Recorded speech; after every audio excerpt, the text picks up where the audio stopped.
para algumas turmas, isso nas primeiras semanas já dá para se perceber, até que ponto eu aprofundo em algum tema ou não. Essa organização depende muito da turma. Então, existem, por exemplo, turmas que eu dou uma quantidade maior de horas de um certo assunto, enquanto outras turmas eu percebo que uma quantidade menor de horas é suficiente. Então, isso varia. O plano de ensino eu não mudo muito, não. O que eu altero é a quantidade da carga horária de cada assunto. Em relação a provas, existem períodos que eu dou 2, 3 conteúdos para dar uma prova. Outros períodos eu dou menos em relação aos conteúdos para aplicação de prova, por exemplo. O perfil da turma em relação à facilidade do aprendizado, o perfil da turma em relação à quantidade de alunos. Então, existem períodos que eu tenho o maior número de alunos na sala. Então, isso daí dá para perceber que eu gasto mais tempo em alguns conteúdos, né? E isso aí tem que ser no momento, né? Não dá para fazer isso só o primeiro dia de aula. Então, 2, 3 semanas para você conseguir observar esse perfil da turma. Aí rende, aí a matéria flui melhor.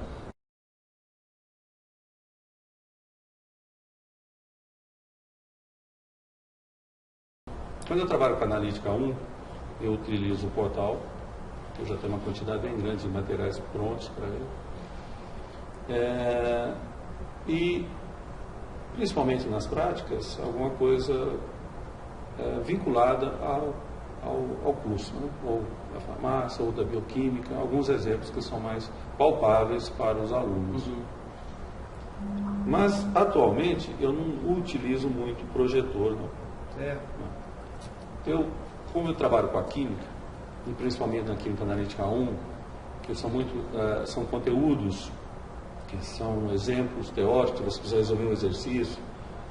Então, eu prefiro usar o quadro, trabalhar com o quadro. Olha, a minha pesquisa é sobre jogos educacionais, só que eu trabalho mais com o ensino médio. Eu tenho alguns alunos da bioquímica que estão desenvolvendo um software com conteúdos da bioquímica em si, de rotas bioquímicas, né? Que eu acho muito interessante. Então, eles perceberam que poderiam utilizar essa tecnologia para auxiliar, né, os seus colegas. Eu acredito que até o meio do semestre nós vamos ter uma versão disponível. Eu acredito um pouco que o que está faltando aos nossos alunos é aprender a usar as tecnologias para a sua própria educação no nível superior.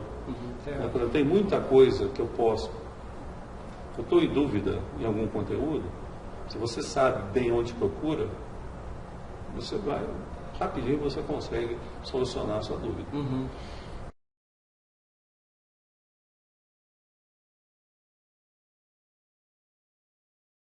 Eu acho que, dá o meu exemplo. Quando eu comecei a trabalhar com docência, a minha maior preocupação era o domínio do conteúdo. Depois que eu dominei, comecei a aprender mais facilmente como dominar o conteúdo, aí a segunda preocupação é você dominar a sala de aula.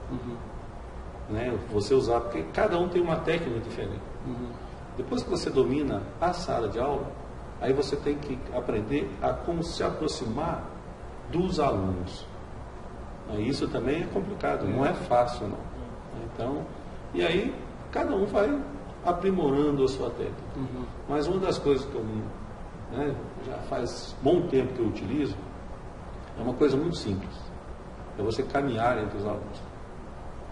Todo período que eu posso, então, eu acabei de passar um exercício, por exemplo, eu acabei de editar alguma coisa, eu caminho. Percorre a sala? Exatamente. Porque existem vários tipos de alunos, né?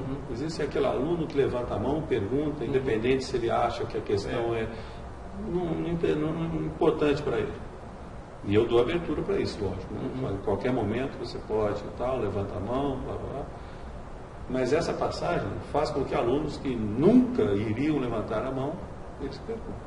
E é lógico, né, que você tem que dar abertura para isso. Né? Não é só passar e você vai, mas isso, cada um vai ter a sua técnica, né, de aproximação.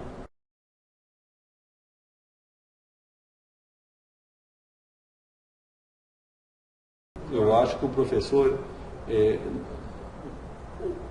a universidade está mudando. Os nossos, quando nós éramos alunos, nós éramos diferentes desde os alunos que nós chegamos. Sim. Só que a preocupação como docente, ela também tem que ser diferente. O nosso professor da época, ele não tinha a preocupação que nós devemos ter hoje em dia com o nosso discente. Eu acho que tem que ter essa...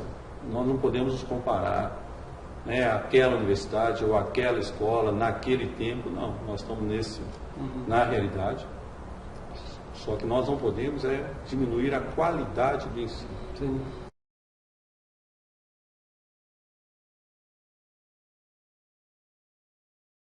Vou falar para você que a primeira vez que eu entrei numa sala de aula, nunca tinha dado aula na vida, eu entrei numa sala para dar monitoria de química, lá em Viçosa, e tinham mais de 100 alunos na sala de aula. Nunca tinha dado aula. Né? E depois que eu saí, eu falei, não, é isso que eu quero. Né? Essa sensação de falar com as pessoas e de olhar que as pessoas estão ali para buscar alguma coisa, e alguma coisa que eu posso fazê-las entender, isso para mim é ótimo. Eu adoro ficar na sala de aula. Adoro.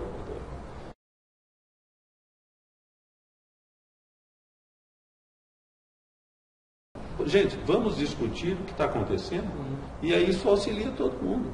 Vamos passar a experiência para outros professores, para eu aprender com os outros professores. De repente, os professores estão fazendo algo que eu não tenha pensado ou percebido, isso vai facilitar para mim. E facilitando para mim, facilita para os alunos. Então, eu acho fundamental a participação do NAP. Sabe? Eu acho que tem que... Agora, a participação dos docentes também, né? Temos, né? Nós somos contratados como docentes e somos pesquisadores.